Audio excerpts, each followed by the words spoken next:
Hello, and today we are looking at the Gemini 200 British Airways de Havilland, Canada DHC-6-300 in 1/200 scale.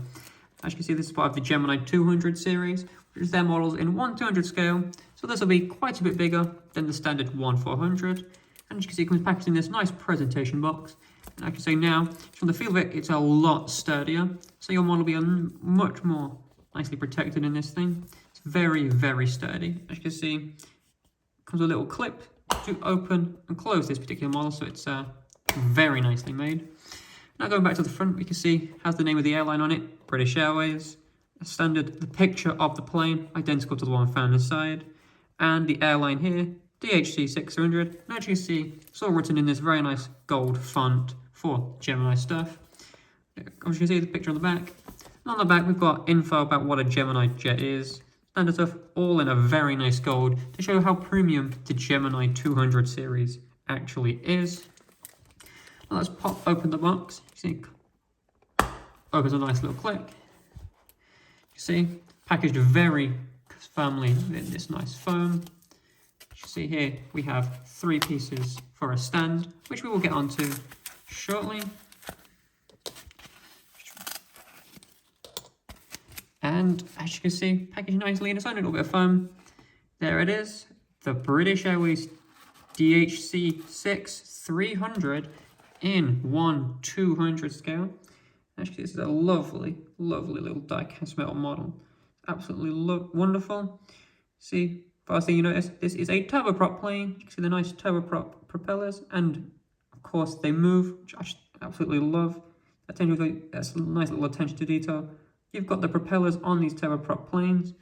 Looking underneath, you can see it's nice landing gear, and it's got a fixed tricycle landing gear configuration, so these will not move on the plane. They are permanently out like that. It's a nice little unique thing about this plane, that the landing gear is just always out, and it's fixed in this little configuration.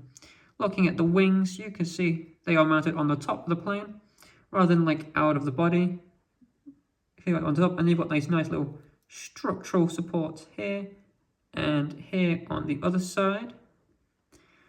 Continuing with the things, you've got the standard Gemini jet's level of detail, with the flaps, the ailerons along the wings. Just overall very nice. And you can see all across that little antenna pieces here. You can see we've got a nice little one there. And I believe there was oh, there it is, another piece right here. So the attention to detail all across it is just wonderful. Got a big registration written here of G2BAW1034, and of course the British Airways livery, which is a classic. You've got the logo, the name, and the classic flag on the tail. And as you can see, the horizontal stabilizer is actually passing through the vertical stabilizer like so. Rather than it being underneath here, it's passing through here. So it kind of cuts through the flag bit a little bit. And actually, one little thing under here, we have this little red patch here, which on the actual one would be like a little light. See if the material it is made of actually reflects the light a bit. So it's actually a really cool little thing. It's kind of hard for me to show now, but close you can see a little bit of reflection off that little light. Now turn around and have a look at this other side to show this detail is all across this lovely little model.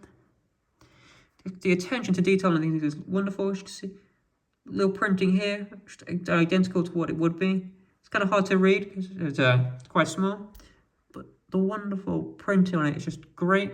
Let's go for a little history of this plane. This is the DHC-6-300, and this is produced by the Canadian manufacturer, de Havilland, Canada.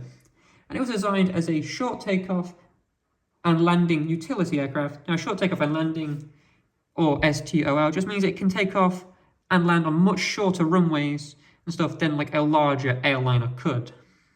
Now, the DHC originally entered production in 1965 and is still in production today.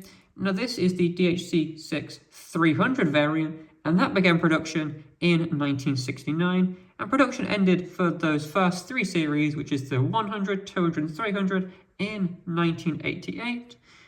So overall, this plane is still very nice, but other variants of the DHC-6 are still produced today. But planes like this particular plane, still flying. It was produced in the 1960s and can still fly, so it's quite a nice piece of engineering. Now, this particular model has a wingspan of about 7.18 centimeters. It's about 9 centimeters long, so it's a very nice size for this particular plane. Because normally models of this kind of plane quite small, and this one actually gives you a one. You can actually look at the details very nicely. Of course, as I mentioned, it comes with a little stand. Let's put this plane down. The stand comes in 3 little parts. Just clip them together. 1 and 2. Should just push in like so. And then that stand can be placed like that.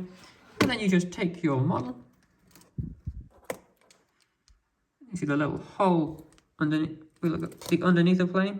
As you can see, underneath, in between the landing gear, we've got a little hole, and you just place the plane onto it. And there you have it. You could have it on display so easily. Coming with its own little stand, you don't actually have to go out and get an extra stand. You can have it on display like so. It's a nice piece of aviation history. Plane, a turboprop plane, one you don't always see. So make a great piece in anyone's collection, whether you're a fan of like turboprop planes or just British Airways planes. This is a wonderful little piece that would go great in anyone's collection. Come with its own little stand. Of course, you could angle the stand however you want. Overall, it's a very, very nice model, and it's available now from modelcorner.co.uk.